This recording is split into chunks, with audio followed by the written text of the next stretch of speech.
Good evening, America. I am Eric Little.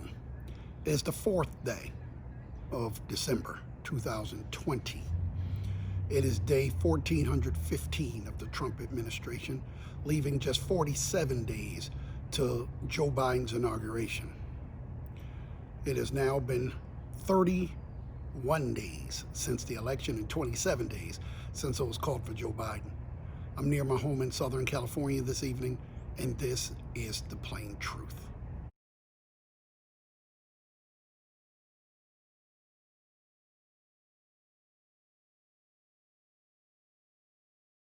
Okay, so today we're going to talk a little bit about health insurance. The thing about health insurance, and it literally is about people's lives, and so it scares people to think of changes to their health insurance. America is the only industrialized country that does not have universal health insurance for everyone. Every other country, Canada, England, France, they all have some form of universal health insurance. What we have in this country is employer-based insurance. You have a job, you get insurance through your employer. You have a copay. So let's say your copay is $25 to go to the doctor. If your doctor charges $150 for a doctor's visit, you pay $25, your company pays the other $125. That's how it works.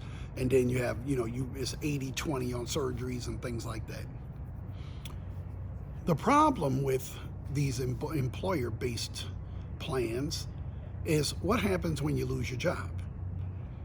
Now, if you get yourself fired, that's one thing. But what if it's like this coronavirus? You lost your job through no fault of your own. So now you have no health insurance because you have no job. The alternative that they put forth is, well, you could always buy COBRA. What COBRA is you can pay for your health insurance while you're between jobs. The problem with COBRA is you pay all of it.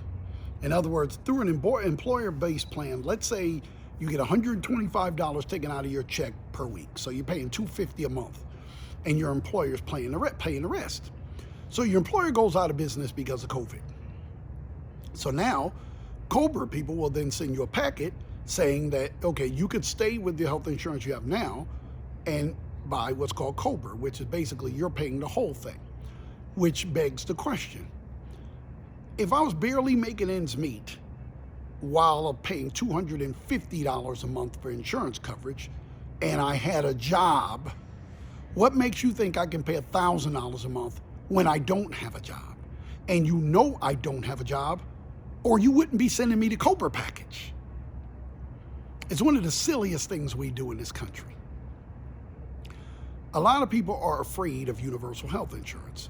Mostly people with Cadillac plans through their job. Either they are afraid that this will replace their insurance, or they're being selfish and they don't want to, like, well, I have the best doctor in the world now, so why should I get this insurance and have to share it? All valid questions. Now, in order to answer these questions about health insurance, you first have to understand what health insurance actually is. A lot of people are confused about this. These companies like Aetna and Blue Cross Blue Shield, they spend a lot of money advertising with people running through fields and, oh, I'm so happy with my health coverage, I'm so healthy. That drives business. But the reality is, health insurance has nothing to do with your health. I'm going to say that one more time because a lot of people just said, what? It has nothing to do with your health. Your health is whatever your health is. If you have diabetes and you need 1 cc of insulin every 6 hours or whatever, you still need that. It doesn't matter if you have Blue Cross Blue Shield. It doesn't matter if you have no health insurance. It doesn't matter if you're stealing the medication. Your body doesn't know that. It needs whatever it needs. And no, I don't know if that's the right amount of insulin, so don't start writing me letters. That amount will kill you. I'm just giving you an example. Your body needs whatever it is, whatever it needs. What health insurance is basically talking about how the doctor gets paid. That's all it really is. People that are afraid of this health insurance discussion is because they don't really understand what health insurance is. What health insurance is is a giant pool. That's really all it is. Just like when you were in college and you wanted to buy this TV and none of you had $200, so there were 5 of you and you all chipped in $40 and that's how you bought the TV. That's health insurance. Nobody can afford a $300,000 illness. So you and millions of other people send them your money every month. They call them premiums because they want it to sound important. You send them your money, they hold it. That's it. And when one of you gets sick, they pay if they can't find a way out of it. Now, that's all they do. Now, don't get me wrong, they invest your money to try to make more money for themselves, but essentially that's what it is. You send them your money, they hold it. That's it. And for that privilege, we pay these people 30%. Now, why would you pay these people 30% when the federal government could do that same job for 3%? Because they don't have to give the CEO a $150 million golden parachute buyout. They don't have to spend $200 million on commercials.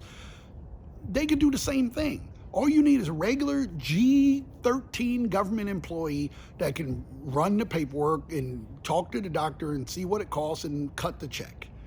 There's not really that much to it. And I've had people come and say, well, you don't want the government handling your health insurance too? I go, yes, I do.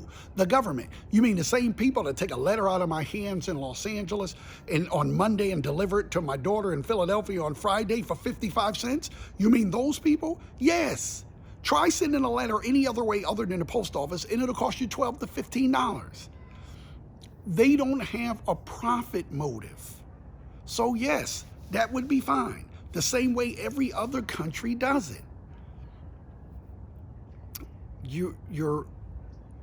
If you think about this in any other aspect of life, if you needed a new roof, and a guy that lived to the left of you and a guy that lived to the right of you both work for the same roofing company, the same amount of experience. The guy to the left says to you, you know what, you need a new roof? I'll do it. I'll go to Lowe's or Home Depot or whatever, and I'll get all the materials, and I'll do it for cost plus 30%. The guy lives on the other side, he said, I'll do that for cost plus 3%. Who are you going with? That's essentially what we're doing now with health insurance. We're paying a guy to pay a guy. If I owe you money, why would I give my cousin $30 and say, could you give him 20? Wouldn't it make more sense for me to just give you the 20? But that's what we're doing in this country. If you wanted a legitimate health insurance plan, the most fair and easiest and most cost-effective way to do it would be to do this. You don't have to worry about people under 18 because thanks to Hillary Clinton, you have S-chip. You don't have to worry about people over 65 because we have Medicare. So what we're really talking about is a group of people between 18 and 64. Okay, here's my plan, the Eric Little Health Insurance Plan. Let everybody buy into Medicare if you're between 18 and 64. You're eligible for Medicare, you just have to pay. So you have different tiers of groups. If you're 18 to 34, you pay, say, $100 a month. If you're 35 to 44, you pay, say, $200 a month. If you're 45 to 54, you pay, say, $300 a month. If you're 55 to 64, you pay, say, $400 a month. Now, I just made those numbers up. You need a mathematician to figure out the exact amount, but that's it. Everybody's covered, and you don't have to worry about it, right? The younger people will pay less because, for the most part, they're less sick. Yes, I know you could show me some 23-year-old with cancer, okay, but for the most part, they're less sick and they have less money. The older you get, the sicker you become. That's why they should pay more. As far as the doctors are concerned, Medicare reimbursement rates, and then you can add tiers on top, like the younger tier, Medicare plus 5, the second tier, Medicare plus 6, next tier, Medicare plus 7, or something like that. Like I said, you need a mathematician to figure that out. But then everybody's covered. And yes, it would be mandatory for everybody to be covered by something. And if you're not covered, then there'd be a 50% penalty. So let's say you didn't have insurance for 6 months and you're in a $100 tier. Well, that's 6 months, that's $600 plus the penalty, so you owe $900 and you just take it out of your income tax or something.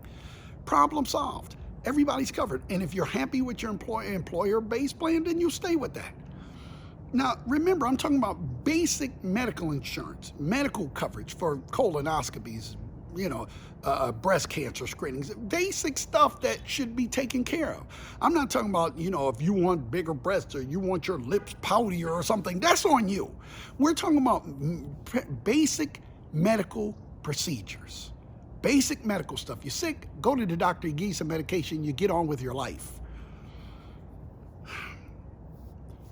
Why doesn't this get done? Well, because the health insurance companies have really good lobbyists that spend lots and lots of money on campaigns for senators and congressmen not to do this.